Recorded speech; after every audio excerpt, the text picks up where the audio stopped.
Good evening, ladies and gentlemen. Data here, excuse me, scrambling the jets, jumping out of the shower, and running to the live stream here as it's breaking news in the NHL tonight. As the Washington Capitals, a team that is in it, a team that is pushing for the wild card, has traded Dmitry Orlov and Garnet Hathaway to the NHL leading Boston Bruins in exchange for a package that's still coming together, but guaranteed seems to involve Craig Smith as well as picks, and there's going to be Orlov's salary retention. I've been reading that Zaboral is a part of the return, so we're still hearing back on the return, but breaking news here that Dmitry Orlov and Garnet Hathaway are going from the Capitals to the Bruins in a deal tonight. A huge move for the Bruins, which would certainly take them out of the Jacob Chychrun conversation. It seems as though the Kings are still in on it. It seems as though talks are picking up with the Ottawa Senators for Jacob Chychrun as well. A legend who's a Bruins fan saying, where was this when Orlov when it was in his prime? Absolutely. Yeah, double retention on Orlov. Interesting per LeBrun, according to Jack here. Very good. So we're still hearing back on what the return will be with breaking news in the NHL as the Bruins get exactly what they needed. Help on the blue line, plus some great grit, excuse me. Hathaway is a Bruins type player, in my opinion. Let's just quickly pull up Orlov's stats as we'll slowly learn more about this trade. We're going to learn about the exact details of everything coming out shortly. But if we can just take a look at Dmitry Orlov for a moment, this is a man who eats. He feasts on those minutes, plays 21, 22, 23 plus minutes a night. He averages 22.43 this season, the highest of his career, second highest of his career, 23.08, the highest of his career, but he's always good for 20 plus minutes per night. Offensively, not too bad either. I think the 82 game average of his career is probably around 25, 30 points, I would think. So many advertisements here. 30 points in a career in a 82 game career average. He is a great piece for the Bruins top four. That is not, I wouldn't say it's bad, but I'd much rather have Orlov in there than some of the other guys that they've been having to plug in. Garnet Hathaway, he's exactly what the Bruins would like in their lineup. He, at 31 years of age, is having a great couple seasons right now. Last year with Washington, he had those 14 goals and 26 points. This year, 16 points in 59 games, and he throws the body around. He has 198 hits on the year, 250 last season. So he is a very physical player who has a scoring touch in there. He's not too bad. So he's exactly the exact type of player a cup contending team would want to have in their bottom six. Exactly that type of player, right? So let's just get back into the comments here. Ryan saying, as a Leafs fan, not exactly happy the Bruins got stronger, but, they got O'Reilly. Absolutely. Cam saying, bring home the cup. Get the boats ready. Cup champs, says Jeremy. Let me see here. So Jack saying 2023 first, 2025 second, 2024 third, and Craig Smith for Orlov and Hathaway. So Zaboral not a part of the deal. We'll get the exact numbers in a moment. And Orlov is 50% retained. Welcome from Uruguay. Wow, what an honor. It's a lot of picks. I gotta say, it's a lot of picks for the Bruins to move on from. I just want to pull it up for the viewers here. Dave Pagnotta tweeting that he heard that Orlov was looking for a 6-year extension from the Capitals, who countered with 3 years. The sides never got too far along. So I wouldn't say that this is necessarily a sign of the Capitals selling. I would, and hold on, Minnesota is a part of it, says Jack. So it looks, I wouldn't be surprised if that's just because of the retention. Maddie, long time. Welcome aboard. Great to have you in here. Check the trade breakers. I'll be there in a second. Mr. Michaelak, welcome aboard.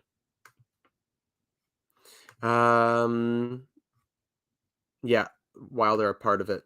Let me just pull this up here for you.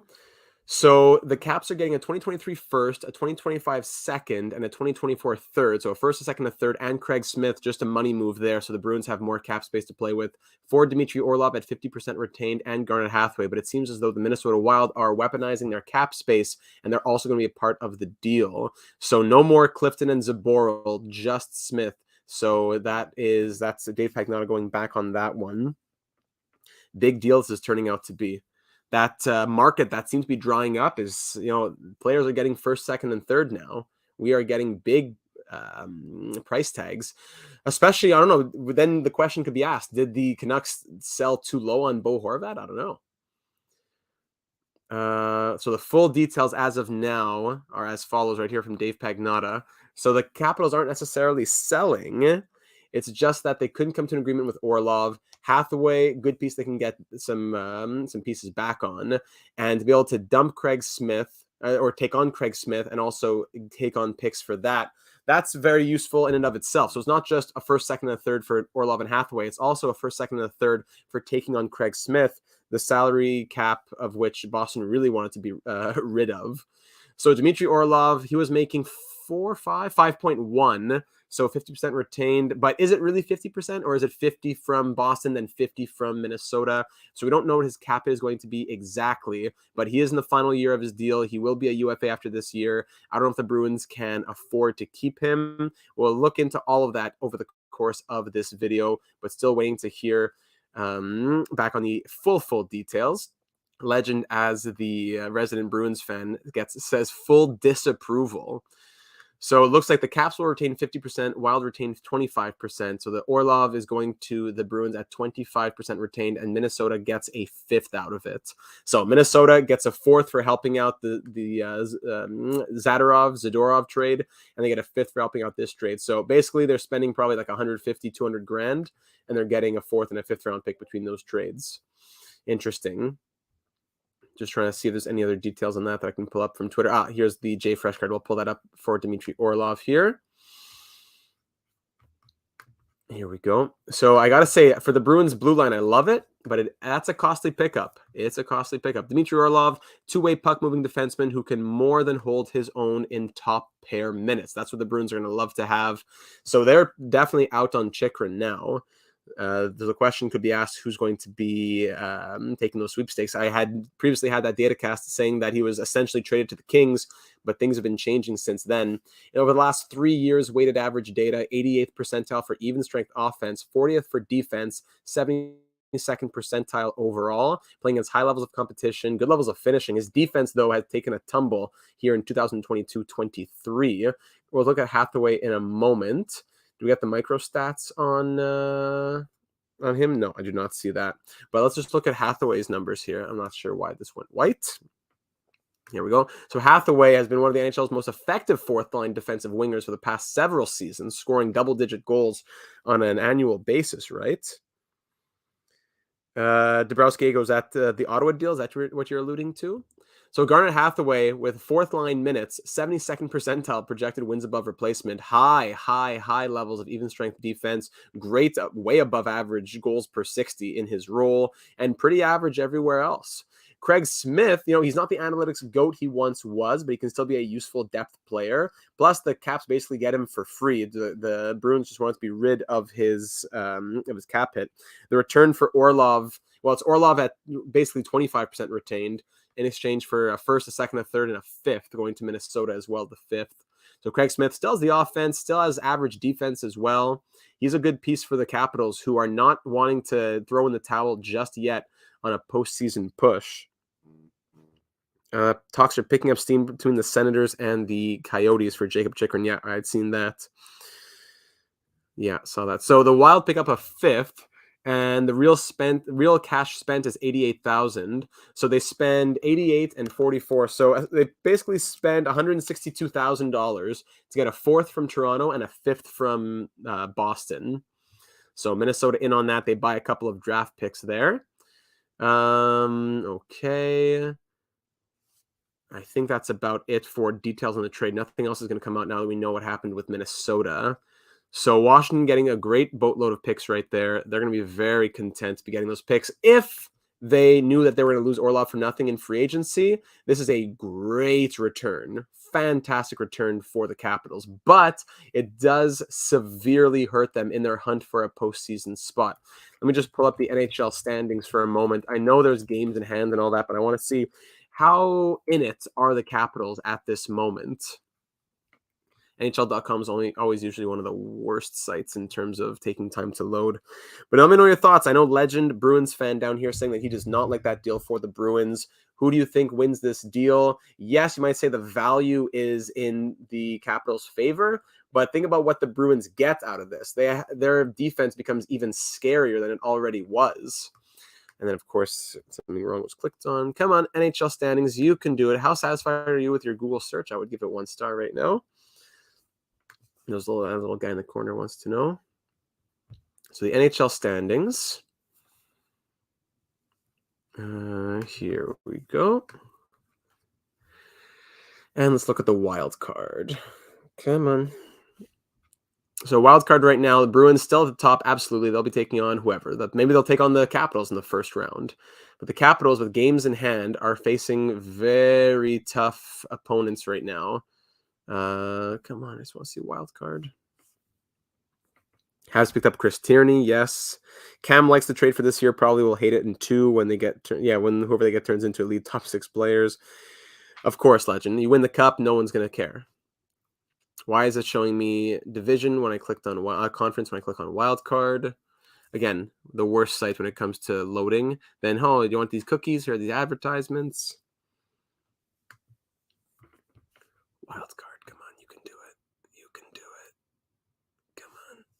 You can do it. Come on.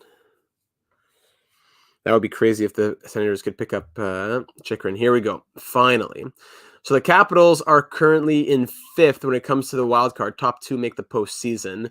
They do have 1 game in hand over the Panthers and 2 games in hand over the Islanders, while being 2 and 5 points behind those teams respectively. So if I had to put money on it, I don't think the Capitals are making the postseason. Like 5 games ago, I would have told you something else. But with the pace that the Islanders and the Panthers and even the Penguins and Red Wings have been on, and who knows if Buffalo turns it around. But even if Buffalo didn't, even if Detroit started to falter, and even if the Penguins struggled, I think the Panthers or the Islanders are starting to turn it on to another level right now in terms of their desperation to make the postseason, especially the Islanders. I would say the Islanders are almost turning into a lock for that first spot, when at one time we didn't even know if they would make it the postseason in the first place. Yes, we're still 21 games away, but I'd say the Islanders right now, in my opinion, would be a team that make it. And then Florida, Pittsburgh, even Detroit are in on it. But Washington, yes, points-wise, they're in on it. But now having traded Orlov, that weakens them substantially. That's a substantial takeaway to their team as a whole. So Orlov no longer on the blue line in Washington. John Carlson still on LTIR. The Caps are going to feel that. So full trade. The Bruins get Orlov and Hathaway in exchange for going to Washington, Craig Smith, a first, a second, and a third, and to Minnesota, Andrei Svetlakov, and a 5th round pick, so that Orlov can be 25% retained to Boston because Washington retains 50 and Minnesota retains 25, spending a little over $160,000 to get a 4th, a 5th, and Svetlakov between the O'Reilly trade and now the Orlov trade. Here are the microstats for this season. There we go. Do not sleep on Orlov offensively or in transition. Really is one of the most prolific and effective puck movers out there. The defensive impact this season is sketchier, but he has a solid track record. Edmonton really could have used this player, to be honest. Good point right there. So we see goals, chances, all that stuff is down as opposed to what it usually is, I would say. But chance assists, primary shot assists, neutral zone shot assists, exits, entries at 99%, passes 98, exit success rate 99. That's a big one. Exit success rate at 99, in zone offense 95. Now D zone retrievals and stuff like that lower, but I think that we can survive. Even strength defense is not what you would want it to be, but like Jay Fresh says here, solid track record. Put him on a better team. A better forward core in front of him. I think that he should be just fine. Getting back to your comments here. Aiden commenting, this is so frustrating. As a Pens fan, every single Eastern team adding in Hextall hasn't made a move yet. Vinny, welcome aboard. Legend, so we still have Clifton and Zaboral. Yes, exactly. Dabrowski, this draft will be huge. Huge. Excuse me. I'm thinking Kent Hughes will be huge. I wonder how many trades teams will use with the extra picks gained. Yeah, well said. The last time that Boston traded a 6th to Minnesota, well, they get traded a 5th, no? The last time Minnesota got a 6th from Boston, the pick turned into Kirill Kaprizov. So you would think, I guess, Washington is selling, Leafs fan here says. I think it's more that Orlov wasn't going to extend. And same from Keith. Do the Caps not feel they're going to make the playoffs and now they want to make the trade? But I do have to say, as reported by Dave Pagnotta, the Caps wanted to extend Orlov for 3 years. Orlov's camp wanted a 6-year extension. It seemed as though no headway was making in that regard. So he was going to go to unrestricted free agency. So whether or not the Caps feel as though they're selling, I think they feel it, and I think they are. Whether or not that's true, they just got insane value for a player that was going to walk in a year that they were. Imagine not making the postseason and losing Orlov for free. Now, whether they make the postseason or not, it's gravy, and they get a first, a second, a third, and Craig Smith out of it. This is a masterclass for the Capitals, absolutely, even though it really does hurt them in terms of getting what they can in such a tough situation, making lemonade out of lemons. They did very, very, very, very well. Okay. This is like what, the 6th trade as we wait for a Timo, 6th data cast waiting for a Timo trade. We're still waiting for that Timo trade. We're still waiting. Do the Pens have money to bring something in? We could check that out later on. Okay. What I want to pull up now would be the Bruins and the Capitals cap friendly page. I know it won't be updated yet because it takes time with salary retentions and they need to do a few things manually. But also, don't forget Garnet Hathaway in this trade. Sneaky, sneaky piece. Great offense for a 4th liner comparatively. Throws like 250 plus hits per season. This is a very good trade for the Bruins, even though it costs a lot. Again, flags fly forever, banners hang forever. Win a Stanley Cup, no one cares about it. Have a disappointing 1st or 2nd round exit. Oof. 1st, a 2nd, and a 3rd are going to sting. So let me pull up the cap-friendly screen here. Kapanen on the block, yes, says Jeremy, but I don't think anybody's touching Kasperi Kapanen right now, unfortunately. With Ovi's career seemingly coming to an end soon, wouldn't you do everything to make the postseason this year? I don't know if I'd say it's coming to an end soon. He still has a few years left on his contract. John Carlson been on LTIR, goaltending been shaky. I just don't think they feel, even if they made the postseason, that this would be a year to do it. Why not retool, get a 1st, a 2nd, and a 3rd and maybe they take the St. Louis Blues approach, where the Blues are stockpiling picks. The Caps have a bunch of picks now, but they're not bottom feeding teams. They can leverage those picks into picking up a missing piece type of player that they've been looking for. So it doesn't have to mean that they're selling and rebuilding, right? So the Capitals now, has it been moved? Yes, okay, it has been. Orlov's off. Okay, so their defense, every single defenseman on their team is going to need a new contract next season. That's going to be big for the Capitals. They also are going to need new contracts for Ehlers, maybe Smith, Smith, Sheary, guys like that. But their core is still good. Even though it's aging, it's still here. Ovechkin, Backstrom, Kuznetsov, Oshie, Wilson. Every single defenseman aside from John Carlson was on LTIR. Mantha hopefully can get healthy for next season. Connor Brown, maybe he comes back. I don't know. But the Caps are not in a horrible spot. They have 2 firsts, a 2nd, 4th, 5th, 7th. Next season, they have a 1st, 2 thirds, 4th, 5th, 6th, 7th. Then in 2025, 1st, 2 seconds, and then all their own picks. Okay? So they can survive. I could see that someone taking Chris Driedger, Dabrowski. I could see the Penguins doing it. I don't know. There's a lot of teams that are in the hunt with shaky goaltending right now. So the Bruins now have $33,491 in cap space. It doesn't get tighter than that, especially with Craig Smith out there. Happy to have that. This year's draft, they don't have a pick until the 3rd round. And in 2024, they have a 1st and then no 2nd or 3rd. So it's starting to cost them picks here. They're definitely a team that's in it, trying to go all the way before guys like probably Patrice Bergeron could be his final season. David Pastrnak's going to cost a lot of money next year. So guys like Foligno, guys like Orlov, they're not going to be back next season when it's going to be costing them way too much and need to extend Pastrnak. But they have a great core right now. McAvoy and Lindholm just got a ton of help. Yes, Carlo's been good. Grzelcyk's been good. Forbort's been all right.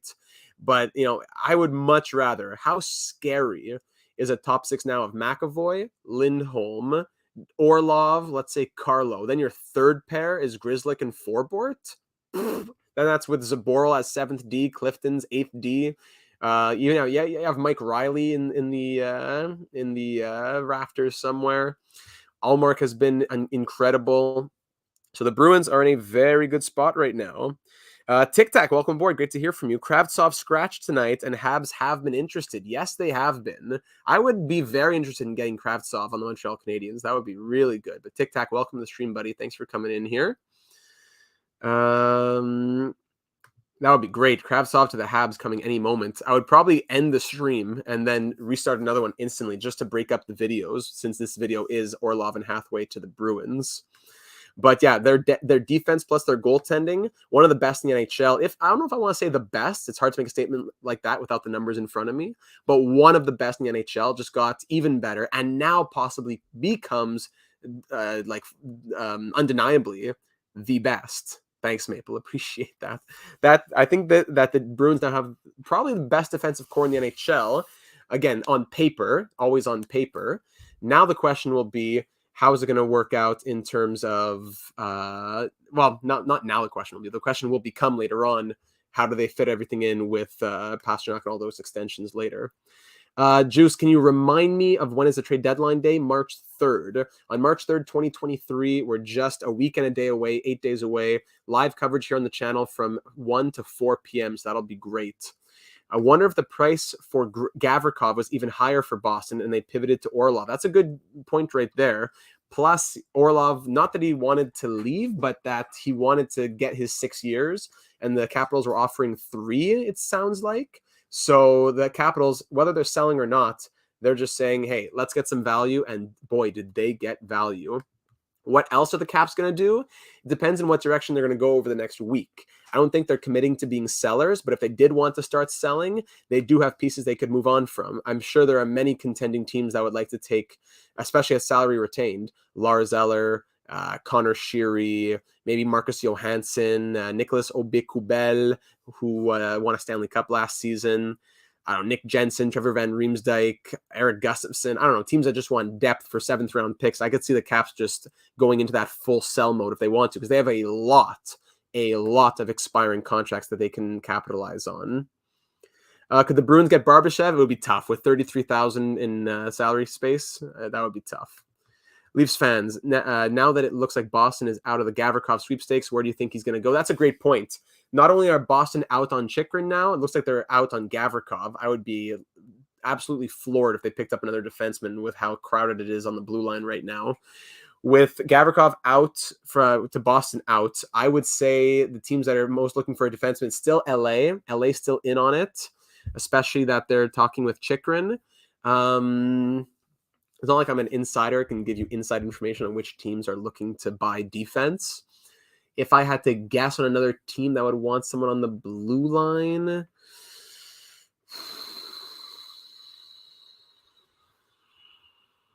I could see the Sabres. But would the Sabres really want to pay that price? That's the thing. Like, which team could use it versus which team could use it and are willing to pay the price, right? Do you think the Red Wings have a higher chance of making the playoffs after making this trade? I'd say their chances do go up. I wouldn't say that they're favored, but I would say that their chances go up. I feel this trade came out of nowhere. Bruins were rumored to be all in on Gavrikov, would much rather Orlov.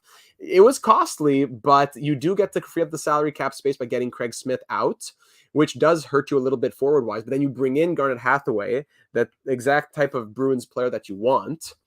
And then you get Orlov on your blue line, which makes you probably the scariest top 4 in the NHL. Does cost you a lot of picks, but if you win the cup, definitely worth it, right? Bruins send the farm for Timo, just they don't have the money. That's it. They don't have the money. Do you think Pasta would take less money if Bergeron promises to come back? I don't know about that, because Bergeron would come back for 1 more year and Pasta wants like an 8-year deal, right?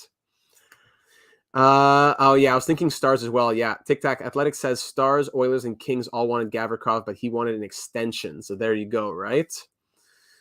There you go. I could see Gavrikov going to the Oilers, though, if I had to put my money on one team. Jack, are you serious? Rangers are hammering out the framework for a deal involving Kane? No way. No way. How would the Rangers be able to get Patrick Kane? That would be something, eh? But you know what? Let me wrap this up. If we're going to go live again later on, we'll go live again later on. Juice, what are some other big names you see traded? Definitely Timo, definitely Chychrun. We'll go down to the wire, I think. Cam, I think Chicken will end up in the Atlantic Division. I could see, not Toronto, but I could see Ottawa going after him, right? Oh my goodness. So thanks for sharing that, Jack. I'll go ahead and end it here. My official analysis is, as I've already stated, but the Capitals are definitely doing the right thing, I think, in my opinion, because they're not even with Ovechkin with his father, and with John Carlson on LTIR, and with things just not going their way. And if Orlov's not resigning, let me get a boatload of picks that I can decide what to do with later on. That would make me very happy. The Bruins give up picks, but then they get, exactly what they wanted. Forget Chikrin, forget Gavrikov. They get what they've been looking for. They get to hammer out a deal now. Forget fighting with other teams, having to postpone it 10 seconds after the deadline and all that. No, we get exactly what we want. We have one of the strongest blue lines in the NHL, probably the strongest top 4 in the league at the moment. And you get Garnet Hathaway added to your bottom 6 at a much cheaper price than Craig Smith was costing you. I think it's a win-win at the moment. Long term, unless the Bruins have a deep Stanley Cup final run, I would think that the Capitals win it long term, but at the moment, it is a win-win. So, ladies and gentlemen, thank you very much for joining me this evening. If you are watching after we've already gone live, leave your thoughts down in the comments. Who wins this trade, short term, long term? Do you like it for more for one team or the other? Make sure to subscribe if you haven't already. Breaking news and analysis, especially with a potential Patrick Kane New York Rangers trade coming. To make sure you're subscribed. I'll go live as soon as that news breaks, and we can discuss all of that as well. And the trade deadline coming your way soon. You won't want to miss that coverage. NHL 23, career mode, simulator, franchise modes, much more here on the channel. Leave a like if you enjoyed hanging out with me this afternoon. Thank you for taking on some of this time in the early evening. We'll talk soon, probably. I wouldn't be surprised if it's very soon with a trade breaking later. So thank you for taking the time. Have yourselves a great evening, and we'll talk soon. Good night.